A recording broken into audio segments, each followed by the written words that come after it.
paano ba magka-gold medal? Ayan, tinatanong nila. Ano po talaga eh, dapat dedicated ka po talaga sa ginagawa. Dedication. Yes po.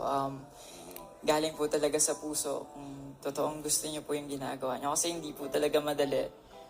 May mga times po na challenging yung araw. At minsan hindi niyo po talaga kakayanin eh.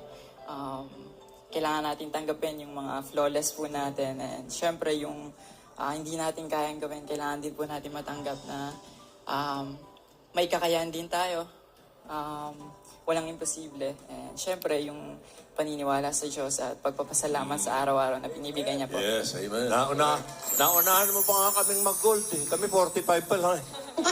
Okay, 5 taon pa. Okay, 5 years Kaloy. pa, 5 years. Eto maganda. May mga babati sa'yo, mga batang Pinoy, 2023 at palarong pambansa.